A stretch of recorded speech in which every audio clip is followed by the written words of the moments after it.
Okay. Here we go. Describe a trait that covers over or dominates another form of that trait. What would it be, Lauren? Very good. Dominant. An offspring that was given different information for a trait from each parent. Different information. Okay? It is a hybrid. Good job. Describes an organism with two different alleles for each trait. Austin? Heterozygous? Very nice. That was a new word. The study of how traits are inherited through the actions of alleles. Brittany? Genetics. Very good. The genetic makeup of an organism.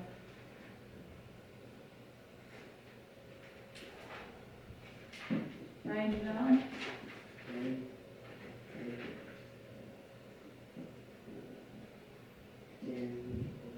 Genotype. The genotype. Very good. That was also a new one. Describes a trait that is covered over or dominated by another form of that trait and seems to disappear. Sam? Recessive. Very good. Describes an organism with two alleles that are the same for a trait. The same allele. So it could be like two capital T's, two lowercase t's, starts with an H. Connor? Homozygous. Very good. An alternate form that a gene may have for a single trait can be dominant or recessive. So what's the term for this? If it's dominant or recessive, this creates a gene pair. David, do you know? Can be dominant or recessive, one of these. Two of them create a gene pair.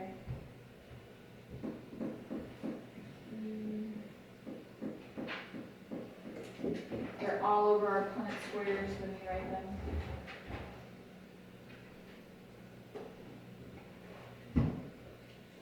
Brittany, what do you think? Allele, very good.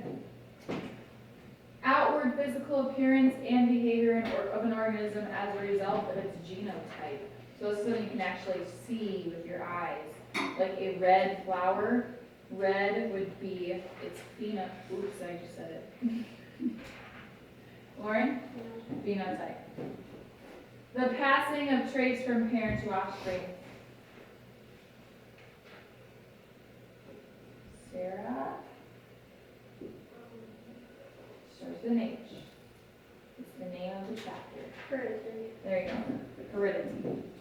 And the last one, a tool to predict the probability of certain traits in offspring that shows that different ways alleles can combine. It's just a prediction tool. Austin? A Punnett square. Very good. Okay, today we are doing a lab. Please turn to page 133. We're just going to scan over a couple of directions, but you're mostly going to read directions on your own and decide with your partner how to do this. Okay, here we go. You will need your science notebook to record data for today. So what's our next available page in our science notebook?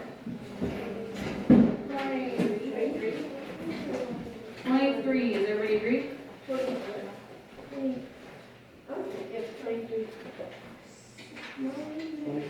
What do you have on? Ah. Everyone's on 23. Sarah, will you add a sheet of paper or something and staple it in there so that you're on the same page too? 23 is what you should be on. Okay, 23, everybody. So at the top, this lab is called what? Predicting results. So go ahead and put lab, predicting results. That's what it's called.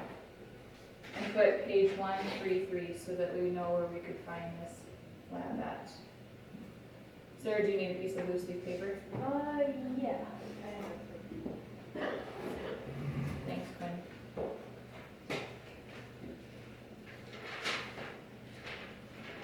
Alright, let's scan through our materials and directions for this lab, and then I'll put you into pairs.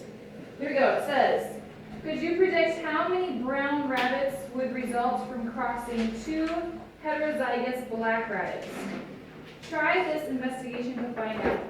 Brown color is a recessive trait for hair color in rabbits. I'm going to let you and your partner, when you first get together, you're going to be talking about, okay, in that first paragraph, what did they mean by heterozygous? Don't say it out loud. What did they mean by heterozygous? Think back to class last week. I know you had a snow day, so hopefully you can remember. Heterozygous, what's that mean? And what's it mean when they say you had 2 heterozygous black rabbits that mated? So think about what that means.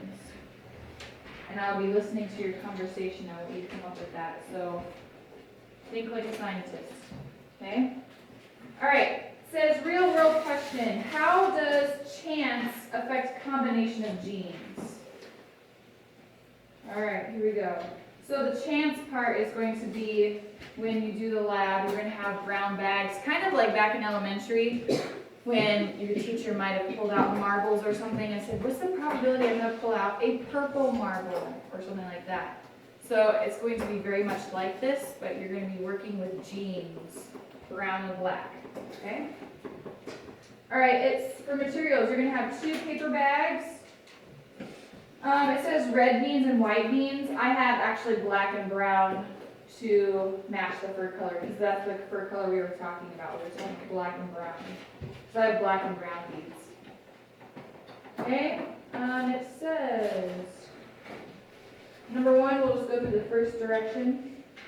Make a Punnett square for a cross between 2 heterozygous black rabbits. And it tells you B, capital B represents the black allele, and lowercase b represents the brown allele. And then it will tell you you're going to have to make this chart really big. Okay, now, I had some of the 5th graders count out 100 black beans in a bag and 100 brown beans in a bag. They could or could not be accurate. So, I want you to think about, before you start, how could you count beans, count to 100 efficiently? So like quick and accurately.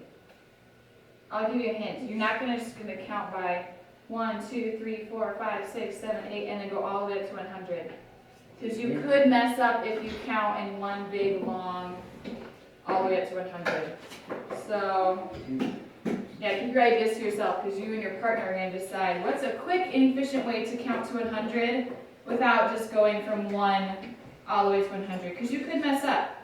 Someone could come over and tap you on the shoulder and then that makes you mess up on number 35. And then you counted 1 extra. So that's not a very good way to count when you're talking with science things. Remember in science when we count or measure, we want to be very accurate. So, thank you. Be very accurate. So just like when we measured fluids, we were very accurate and precise with our measurement. If you're off just a little bit, especially with your counting today, that could mess up your entire data. So do not mess up with your counting. Make sure you have 100 only in each bag. Okay? All right, you'll know what to do in a moment when you read directions with your partner. Here we go. Are we ever gonna have a notebook? If we ever have a full week of school again. Okay, here we go. Austin and Brittany, you are together. So you can find your partner, read through directions, then go get supplies back at the back table. Quinn and Ethan, you are together. Connor and Lauren. Sam and Ryan. Yikes. Lacey and David. Hope and Sarah. All right, go. Find your partner. Discuss that beginning paragraph. What do those things mean? Freeze. So far, we're not following directions. You're supposed to discuss and read directions first, then go get your supplies.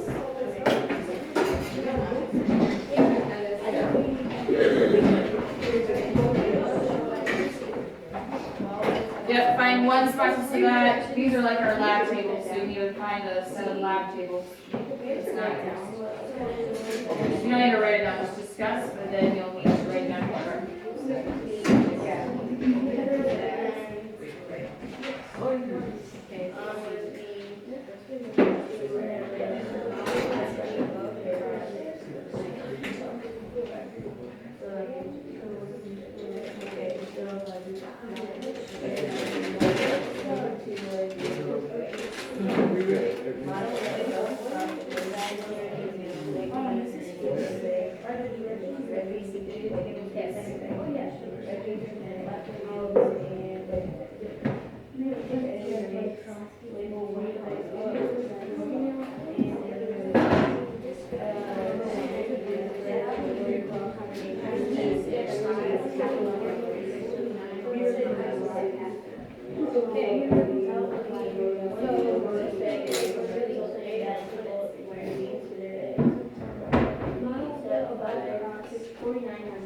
I added a tool. It's very scientific. Called a craft stick. This might be helpful for your counting of beans. Maybe it won't. Maybe you just want to use your hands. That's cool.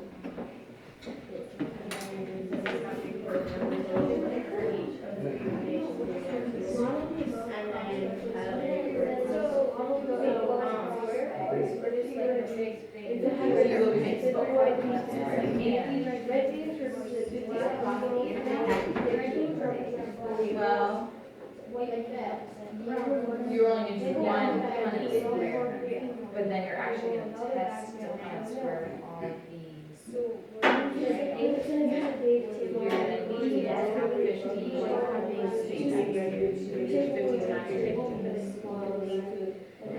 50 lines. So you should do okay, so that's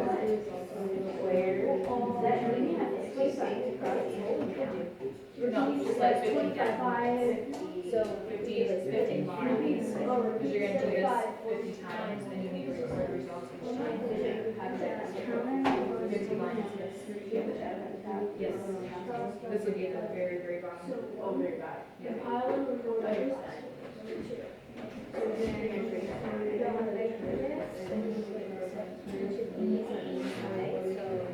Okay, so first you're going to solve your Punnett square, and then what you're doing is you're testing your Punnett square by testing it 50 times. You have to mark your this chart with 50 lines, so that you can mark every time what you got. And you're testing to see what Punnett square is. Okay, so maybe on the next page, your table with 50 lines. Yeah, so on this side, do your Punnett square, and on this side, table, LED labels, this total, should be at the very bottom of your table. Yeah. So you'll need 50 lines.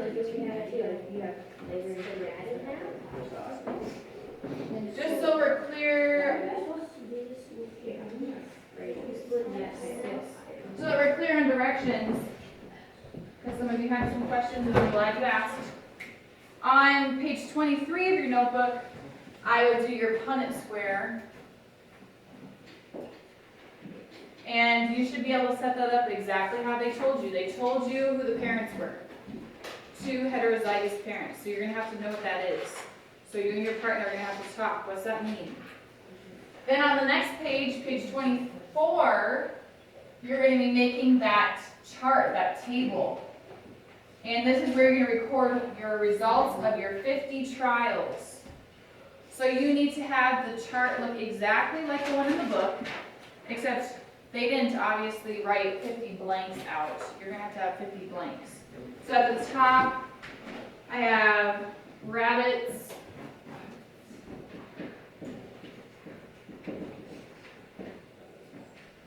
And then I have red. So our color of beans are, what's red? What's red? Basic red, is it, which one is red represents black. Red represents black? Okay, so we have black. Because our beans are black. Theirs are red. Ours are black. And then black and brown.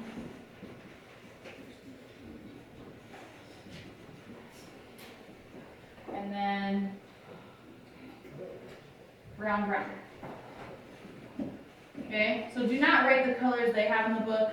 They use different colors of beans. We're using these colors because they actually match the fur color. Okay, and then you're gonna have to have 50 lines. So 1, 2, 3, 4, 5, 6, and you're going to go down to 50. You put those totals that they show in your book, those totals should go at the very bottom of your chart. So where it says total, your total, and class total. Those go at the very bottom of your chart. But we're not gonna have room for that. Well, maybe you won't be able to use the lines in your notebook. Maybe they'll actually have to be Yeah, smaller. we have to cut them in half. Each line we have to cut in half. So do we have to do one for Could we just class? keep, and for- like, put the lines in the next page, could we? They could go into the next page. Yeah, that'd be fine. If your chart cannot fit all in one page, go into the next page. That's fine. What do we do with the rabbits column? The rabbits column. What's your directions say? Read through all your directions, and then if you have more questions.